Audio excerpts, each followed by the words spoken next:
જય માતાજી friends, welcome back to વાઘીલાસ ખાના ખજાના।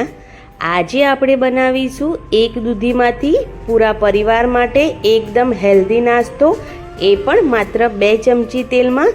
તો તમને જો મારી રેસિપીઓ ગમે તો પ્લીઝ ચેનલને લાઇક, શેર, સબસ્ક્રાઈબ કરવાનું બિલકુલ ના ભૂલતા। તો મેં અહીંયા એકદમ કૂડી દૂધી લઈ લીધી છે, વધારે બિયાવાળી દૂધી નથી લેવાની। અને તેની છાલ કાઢી લઈશું અને પછી તેને ધોઈ છીણી લઈશું।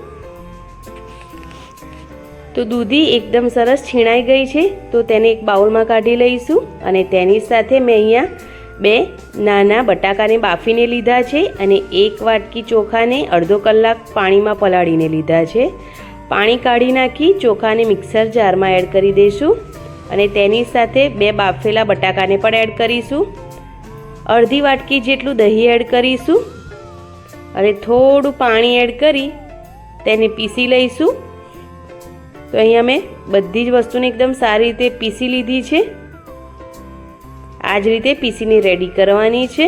તો હવે જે દૂધીનું મિક્સર કાઢ્યું છે તેની અંદર આ મિક્સરને એડ કરી દઈશું અને બંને વસ્તુને એકદમ સારી રીતે મિક્સ કરી લઈશું।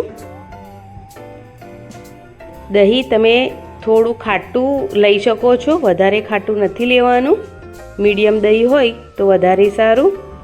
તો મિક્સચર રેડી થઈ ગયું છે, થોડા મસાલા કરી લઈએ।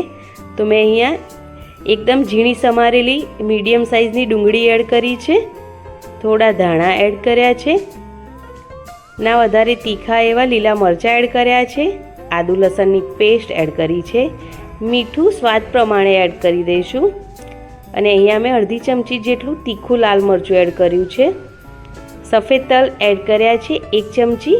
હવે આ બધી જ વસ્તુને એકદમ સારી રીતે મિક્સ કરી લઈશું। મસાલા સાથે દૂધીને એકદમ સારી રીતે મિક્સ કરવાની છે। મેં અહીંયા લાસ્ટમાં થોડી હળદર એડ કરી છે, તો તેને પણ મિક્સ કરી લઈશું। અને બેટર છે એ એકદમ સરસ રેડી છે, આ જ રીતનું બેટર રેડી કરવાનું છે। તો બેટર પર થોડો વઘાર કરી લઈશું। તો અહીંયા મેં 1 ચમચી જેટલું તેલ એડ કર્યું છે અને તેલ એકદમ સારી રીતે ગરમ થઈ ગયું એટલે તેની અંદર રાઈ, જીરું અને હિંગ એડ કરી દીધા છે અને વઘાર રેડી કર્યો છે। હવે આ વઘારને મિક્સરમાં એડ કરી દઈશું અને આ વઘારથી આ નાસ્તાનો ટેસ્ટ વધારે આવે છે, તો તમે આ વઘાર જરૂરથી એડ કરજો। અને હવે વઘારને મિક્સર સાથે એકદમ સારી રીતે મિક્સ કરી લઈશું। તો જે દૂધીનું મિક્સર છે એ રેડી થઈ ગયું છે। તો હવે કઢાઈ લેશું અને તેની અંદર થોડું તેલ એડ કરી ચારે તરફ ફેલાવી દઈશું। ગેસની ફ્લેમ અહીંયા મીડિયમ જ રાખી છે મેં। હવે જે બેટર રેડી કર્યું છે તેમાંથી થોડો બેટર લઈશું અને તેને એડ કરીશું અને ચમચાની મદદથી એકદમ સરસ તેને એકદમ પાતળું ફેલાવી દઈશું।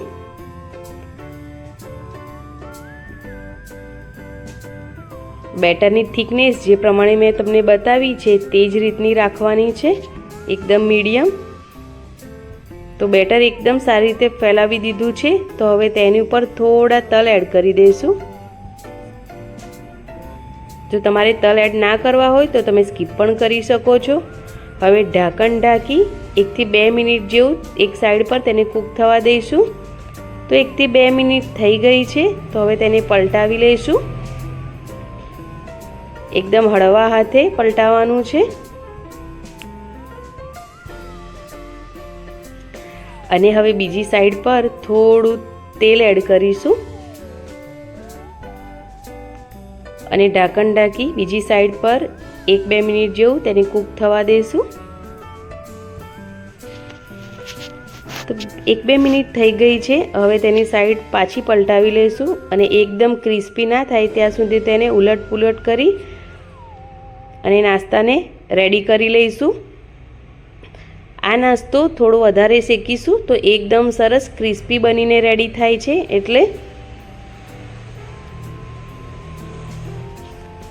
તો અહીંયા બંને સાઈડથી મેં એકદમ સરસ નાસ્તાને શેકી લીધો છે અને આ જ રીતથી બાકીનો જે નાસ્તો છે તેને પણ આપણે રેડી કરી લઈશું। તો મીડિયમ ગેસ પર બંને સાઈડ પર જ્યાં સુધી નાસ્તો એકદમ સારી રીતે ક્રિસ્પી ના થઈ જાય ત્યાં સુધી તેને શેકી લેવાનો છે। તો આ નાસ્તો એકદમ સરસ શેકાઈ ગયો છે, તમે જોઈ શકો છો. આ જ રીતથી બાકીના નાસ્તા રેડી કરી લેવાના છે. અને મેં અહીંયા આ નાસ્તાને મરચાં સાથે, છાશ સાથે અને દહીં સાથે સર્વ કર્યા છે. તમે અથાણા સાથે પણ કરી શકો છો, ચા સાથે પણ ખાઈ શકો છો, અથવા તો એમ પણ ખાઈ શકો છો. તો તમને જો મારી આજની આ રેસીપી ગમી હોય તો પ્લીઝ ચેનલને સબસ્ક્રાઈબ કરવાનું બિલકુલ ના ભૂલતા. લાઈક, કોમેન્ટ અને શેર કરવાનું બિલકુલ ના ભૂલતા. અને સપોર્ટ જરૂરથી કરજો મારી ચેનલને સબસ્ક્રાઈબ કરીને. તો મળીએ એક નવા વિડીયો સાથે. ત્યાં સુધી તમે આ રેસીપી જરૂરથી ટ્રાય કરજો. એકદમ હેલ્ધી છે. Thanks for watching. Bye bye. Take care. જય માતાજી.